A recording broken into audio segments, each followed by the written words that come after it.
S obzirom da smo svi u prazničnom raspoloženju, tema današnjeg videa će biti nešto opuštenija. Pre neki dan prelistavala sam na YouTube-u šta sve ima vezano za engleski jezik i iznenadila se nekim naslovima, stoga danas snimam svoju reakciju na te naslove. Ako vas interesuje, ostanite do kraja sa mnom. Pozdrav! Moje ime je Daniela, po zanimanju sam profesor engleskog jezika i na svom kanalu se trudim da vam pružim savjete, motivaciju, kao i da vas naučim određenim trikovima koji će vam pomoći da budete uspešniji u učenju engleskog jezika. Ako vas to zanima, razmislite da se pretplatite na moj kanal, a mi krećemo sa temom. Za početak želim da se ogradim. Ovaj video nije ni na koji način kritika bilo kog YouTube kanala, svako ima slobodnu volju da bira šta želi da gleda. Ovim videom ne želim da kritikujem ni jedan YouTube kanal, niti želim da omalovažim ičiji rad. Tako da ovo shvatite kao jednu konstruktivnu kritiku na vaš način razmišljanja. Želim da vas osvestim i da vam kažem šta je ono što zaista vredi, ono što će vam pomoći da naučite, a šta je, da kažemo, clickbait i šta bi možda trebalo da se izbegava. A ono što želim da postignem ovim videom je da onaj koji ga pogleda shvati šta je u stvari proces učenja engleskog jezika i da li treba da veruje svakom naslovu ili su tu ubačeni kao neki clickbait.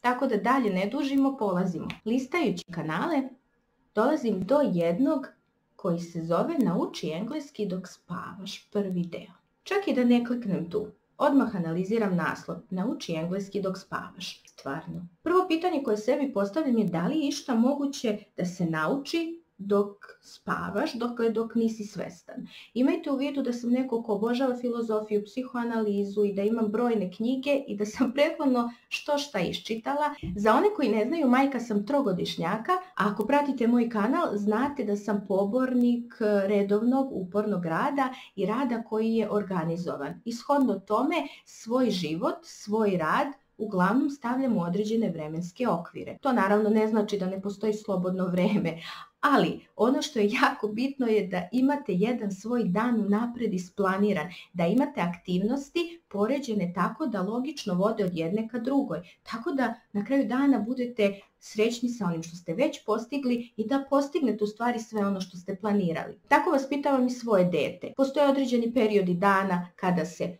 radi, kada izlazimo u šetnju i naravno večernji period koji je rezervisan za kupanje, uspavljivanje, čitanje pesmica i uspavanku. Uspavanka je nešto što koristim od njegovog rođenja. To je signal koji znači da je sad vreme za spavanje i polako mu pomaže da se opusti i da zna šta ga čeka. Tako da nikada ne dolazim u onu situaciju da se raspravljam sa svojim detetom i da govorim vreme je za spavanje i tako dalje. Prosto logično je, eto je spavanka, idemo da spavamo. Ako je ovaj video koji kaže nauči engleski dok spavaš imao tu nameru, pred spavanje da pustite taj video snimak ili taj audio snimak i da slušate, onda to meni ima smisla. Ali ako to podrazumeva da vi pustite snimak i da se opustite i da legnete da spavate, a da svaki put poslušate prvih 10 ili 15 minuta dok se ne uspavate, pa ne znam koliko je to u stvari produktivno. U snu je prosto nemoguće učiti. Ne bi se izmislio predmet engleski jezik u školi i ne bi se učilo na način na koji većina ljudi pokušava da uči. Dakle, uzmemo knjigu, pogledamo ovo, pogledamo ono, radimo vežbe, prolazimo kroz zadatke, da to može samo eto prosto da legnem i sad ću eto da naučim. Čak moje dete se probudi u sred noći ako ostane uspavanka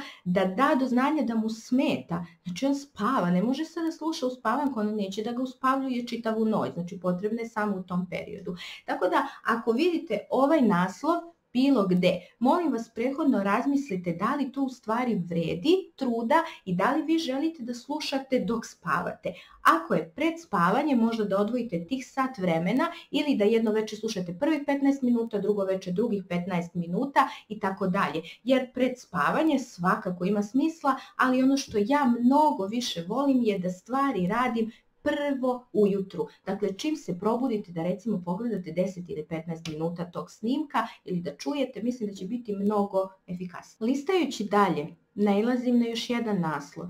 Kako naučiti engleski za mjesec dana? Mjesec dana, stvar. Da engleski ili bilo koji drugi strani jezik može da se nauči za mjesec dana Ja mislim da bismo svi govorili engleski jezik tečno i da ja uopšte ne bih imala posla. Ja ga učim ceo svoj život i uvek imam nešto novo da naučim.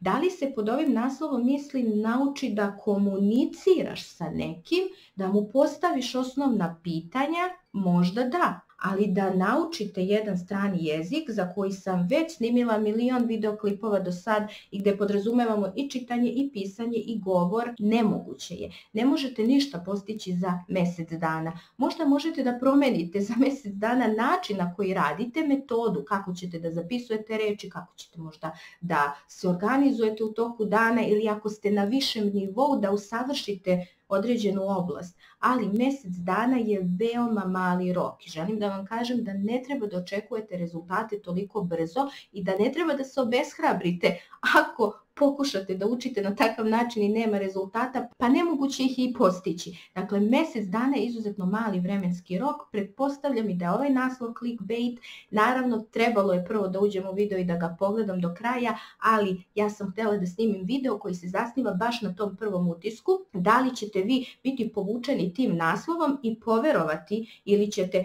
prosto kliknuti šta god daje pa odslušati do kraja. Vaš izbor. Sljedeći naslov: nauči engleski na pametnom telefonu, svet aplikacija. To je nešto što vam do sad nisam sigurno nikada na svom YouTube kanalu prezentovala niti govorila o aplikacijama. Svakako da su moćno sredstvo za učenje, ali ne mislim da su potpuno sredstvo. Šta pod tim podrazumevam? Pa ne mislim da vam omogućuju da učite strani jezik isključivo pridržavajući se određene aplikacije. Možda bi naslov trebalo da glasi: učite uz pomoć aplikacija ili aplikacije koje će vam biti od koristi, koje će vam pomagati u učenju, ali da to bude osnovni materijal iz koga se nešto uči, nikako. Opet kažem, nisam kliknula da pogledam video, već samo pričam o svom prvom utisku kada vidim određeni naslov i iz tog razloga ne bih kliknula. Sljedeći naslov na koji nailazim: nauči engleski, lezi i opusti se. Evo jednog primjera. Dok sam spremala jedan ispit na fakultetu, koji je bio prilično obiman, naravno na engleskom jeziku, razmišljala sam kako bi bilo super da ja to ne moram ponovo da čitam. Verujte, to je bio taj jedan ispit, druga godina. I šta uradim? Odvojim 2 sata i sad ću ja da prođem kroz sve ono što sam podvukla, da pročitam i da snimim na mobilnom telefonu. Jer sam prethodno pogledala jedan video u kom kažu sve to pročitajte, pa onda non stop preslušavajte. I kad idete da spavate i kad šetate ulicom i tako dalje, vi ćete to da slušate. I mogu slobodno da kažem da sam izgubila 2 sata u čitanju. Prosto želim na svom primjeru da vam kažem sljedeće. Ja sam pročitala sve to. Ja sam podvukla ono što sam smatrala da je bitno i ja sam rešila da ću to da slušam pred spavanjem, dok šetam ulicom i tako dalje. I verujte, posle 5 dana nije bilo nikakvih rezultata osim što sam znala napamet prvih 5 minuta tog audio zapisa. Šta tu nije valjalo? Kao prva stvar, nisam imala sa čim taj sadržaj da povežem. Jer ako sam jednom ili 2 put prošla kroz tu lekciju, pročitala sve i podvukla, nisam imala dovoljno vremena da vežem te misli za reči, za ključne pojmove. Prosto kasnije slušajući, to je išlo u nedogled, slušam jedno te isto što se ponavlja, vrlo lako sam gubila koncentraciju. Broj 2. Kada nešto čitam, obično volim da napravim određenu mapu, to zove mapa uma, gde jednu lekciju pokušam da razložim na određene elemente koji će mi pomoći da zapamtim odakle se šta kreće, kako da dođem do onoga što je kraj te lekcije, kako da dođem do svih tih glavnih pojmova koje lekcija u sebi posjeduje. Pa isto važi i za engleski jezik. Dakle, vi ako ne možete da vežete gramatiku za određene pojmove, za određene reči, za određene izraze, ako se aktivno ne uključite u samo učenje, čisto sumnjam da ćete moći nešto da postignete, a da je to na neke duže staze. Jer da biste usvojili određeni strani jezik, govorimo o engleskom jeziku, vi morate da čitate i da se sporazumevate na tom jeziku i da konstantno radite na gramatici. Stoga nemoguće je da legnem i da se opustim. Evo baš ću da pogledam video snimak da vidim da li grešim. Snijeg je bijel. Snow is white. Kao što sam rekla, Ne, nemoguće je, nemam reči, nemam rečenice, imam prevod. Čemu služi prevod? Hajmo da pogledamo komentare. Znači, spavam, odslušam video, jutro kad se probudim govorim engleski i nema odgovora. Pa naravno da nema odgovora, ja sam vam sad odgovorila na to. Morate da sedite i morate da učite engleski jezik, kraj priče, ne postoji magično rešenje. Prevod, opet se dotičemo teme prevoda, ostavit ću vam link do tog videa ovdje ili u opisu. Ne možete da prevodite. Čemu prevod služi? Ako niste pogledali moj novogodišnji video gdje baš se bavim time kako da mislite na engleskom jeziku, nikada nećete ni naučiti ni usvojiti engleski jezik na pravi način, niti bilo koji drugi strani jezik. Dakle, prevod je tu ako ne možete da razumete osnovne pojmove, osnovne elemente, ali danas sa savremenim tehnologijama i sa razvojem engleskog jezika i njegovog podučavanja primetit ćete da se mnogo više lekcije koncipiraju na takav način da vam je sadržaj prijemčiv, da imate mnogo slika, vizualnih elemenata koji će da vas navedu da zaključite o čemu se radi, tako da nema potrebe da koristite srpski jezik, jer u tom procesu prevođenja dolazi do određenih procesa u glavi koji dugo traju i nikada u stvari ne možete da pređite na taj stepenik gdje ćete moći da govorite slobodno na engleskom jeziku. To bi bilo to od mene za danas, ne bih se dalje upuštala u analizu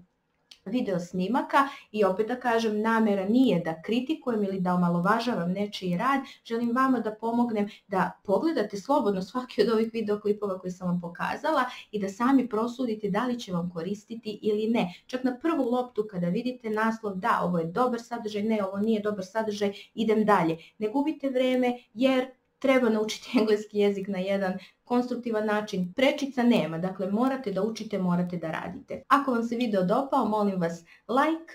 Ako želite da pratite moj rad, pretplatite se. Mi se vidimo već kroz nekoliko dana. Prijatno!